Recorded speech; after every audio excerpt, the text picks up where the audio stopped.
মানে রাহিম সুপ্রিয় চাকরি প্রত্যাশী ভাই ও বোনেরা, আজকে আমরা একটি গুরুত্বপূর্ণ বিষয় নিয়ে আলোচনা করব।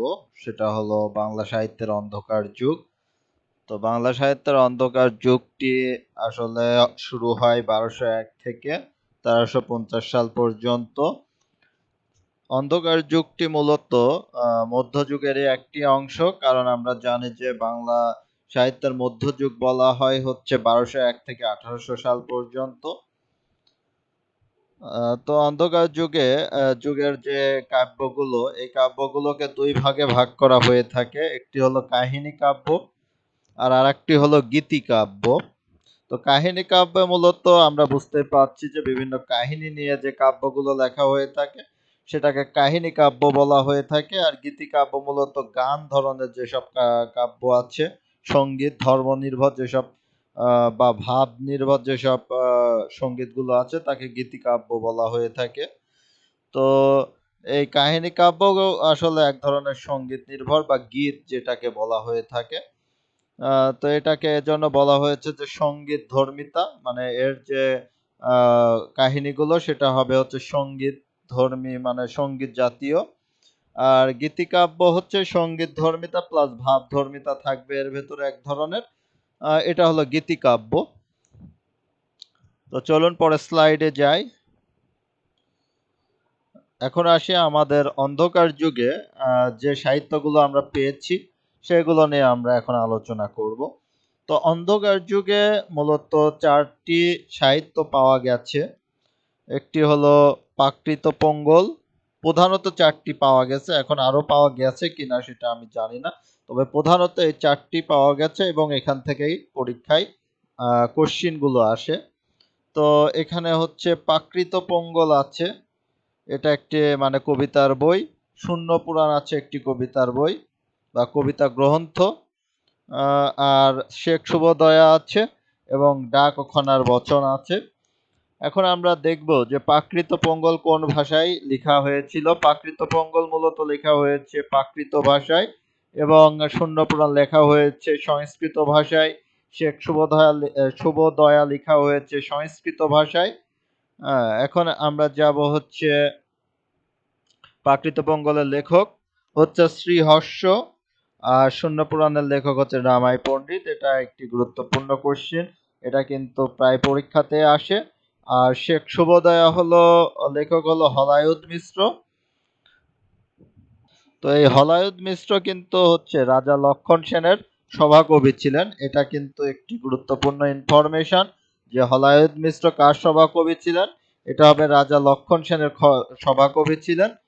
এখন আমরা আসি অবস্থান। তো প্রাকৃত পঙ্গলের হচ্ছে অবস্থান হলো আদি নিদর্শন। এটি এখন পরীক্ষায় কোশ্চিন আসতে পারে যে মধ্যযুগের আদি নিদর্শনের নাম কি, এটা হবে প্রাকৃত পঙ্গল। আর যদি বলা হয় প্রাচীন যুগের আদি নিদর্শন কোনটি, তাহলে সেটা হবে হচ্ছে চর্যাপদ। এ দুটা জিনিস আমাদের মাথায় রাখতে হবে যে মধ্যযুগের আদি নিদর্শন কোনটি, সেটা হবে প্রাকৃত পঙ্গল। আর প্রাচীন যুগের আদি নিদর্শন কোনটি, সেটা হবে চর্যাপদ। তো আশা করি আমরা মনে রাখতে পারবো। আর মধ্যযুগের দ্বিতীয় আদি নিদর্শন হলো শূন্য পুরাণ, তারপরে শেখ শুভদয়া। তো শেখ শুভদয়াকে আবার বলা হয় কি প্রাচীন বাংলা সাহিত্যের প্রথম প্রেম সঙ্গীত, এই জিনিসটা আমাদের মাথায় রাখতে হবে। আর তারপরে চলে যাব প্রাকৃত পঙ্গল কবিতার ধরনটা কি, গীতি কবিতা মূলত।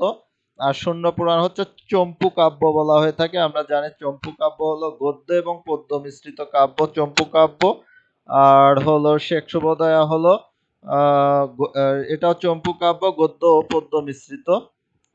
এখন আমরা শূন্য পুরাণ সম্পর্কে আরো কিছু তথ্য জানবো। শূন্য পুরাণের সংগ্রাহক ও নামকরণ করেছেন নগেন্দ্রনাথ বসু। আর হলো শেখ শুভদয়ার হচ্ছে সংগ্রাহক ও নামকরণ করেন, আসলে এটা জানা নাই, এটা ভুল, এটা তারপরে হচ্ছে কাব্যের বিষয় হলো শূন্য পুরাণের কাব্যের বিষয় হলো বৌদ্ধদের শূন্যবাদ এবং হিন্দুদের লৌকিক ধর্ম নিয়ে এই কবিতার বিষয়গুলো। আর কাব্যের বিষয় হচ্ছে শেখের গৌরব। এটা শেখের গৌরব হলো শেখ শুভদয়ার হচ্ছে যে কাব্য, সেটা হলো শেখের গৌরব। তারপরে এখন আমরা আসি নিরঞ্জনের রুম্মা, যেখানে মুসলিম শাসকদের আবির্ভাবের কথা বলা হয়েছে। তো নিরঞ্জনের রুম্মা হচ্ছে একটি কবিতা, যেটা হচ্ছে এই শূন্য পুরাণের একটি কবিতা, যেখানে মুসলিম শাসকদের আবির্ভাবের কথা বলা হয়েছিল। কারণ আমরা জানি যে এই শূন্য পুরাণ হচ্ছে যখন লিখা হয় তখন মূলত আমার মনে হয় ইখতিয়ার উদ্দিন মোহাম্মদ বখতিয়ার খেলজি এই ভারতবর্ষের আগমন ঘটে। তো এখানে তিনি এজন্য এখানে এই নিরঞ্জনের রুম্মা কবিতায় বলা হয় যে সেখানে মুসলিম শাসকদের আবির্ভাবের কথা বলা হয়েছে।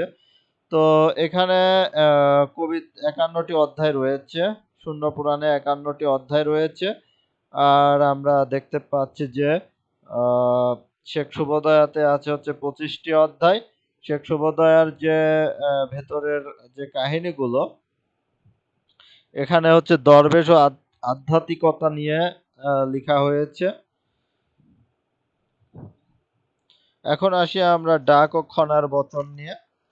তো ডাক ও খনার বচন তেমন আসলে এখানে ইনফরমেশন নাই, কিন্তু ধারণা করা হয় যে এই ডাক ও খনা মূলত লিখেছেন হচ্ছে খনা নামক কোনো মহিলা দ্বারা লেখা হয়েছে। তো মধ্যযুগের প্রাপ্ত সাহিত্যগুলো নিদর্শনের মধ্যে ডাক ও খনার বচন উল্লেখযোগ্য। খনার বচনের রচয়িতা হচ্ছে খনা। জনশ্রুতি আছে লঙ্কা দ্বীপের রাজকুমারী লীলাবতী মতান্তরে রাক্ষস কবলিত কোনো এক রাজ্যের অনিন্দ সুন্দরী রাজকুমারীর নাম লীলাবতী, যিনি খনা নামে পরিচিত। তো খনা অর্থ হলো বোবা। জীব কর্তনের পর নামটি প্রতিষ্ঠা পায় মহারাজ বিক্রমাদিত্যের নবরত্ন সভার পণ্ডিত বরাহ মিহিরের পুত্র মিহির খনার স্বামী। কথিত আছে জ্যোতিষশাস্ত্রে পারদর্শী হওয়ার ফলে রাজা বিক্রমাদিত্যের সভার দশম পণ্ডিত হিসাবে খনা আসন লাভ করে। এতে অপমানিত ঈর্ষান্বিত হয়ে পণ্ডিত বরাহমিহির পুত্রকে খনা জিভ কেটে দেওয়ার আদেশ দেন। জিভ কেটে দেওয়ার আগে তাকে কিছু কথা বলার সুযোগ দেওয়া হয়। তখন খনা কৃষি আবহাওয়া তত্ত্ব সম্পর্কে বহুবিধ কথা বলে যান এবং পরবর্তীকালে সেসব কথাই খনার বচন নামে পরিচিত। তো এই হলো খনার ইতিহাস। এটি মূলত বিভিন্ন আসলে ছন্দভিত্তিক কৃষিভিত্তিক ছড়া বলা হয়ে থাকে। তো এই আহ, যে ইনফরমেশনটি দিলাম, এটা আসলে ধারণা ভিত্তিক একটি ইনফরমেশন। এর কোনো সঠিক আসলে প্রমাণ কোনো পাওয়া এখনো হয়তো যায়নি। তো আশা করি আমরা এই অন্ধকার যুগ সম্পর্কে বেশ কিছু তথ্য পেলাম এবং আমি আশা করি যে আমরা উপকৃত হব। ধন্যবাদ।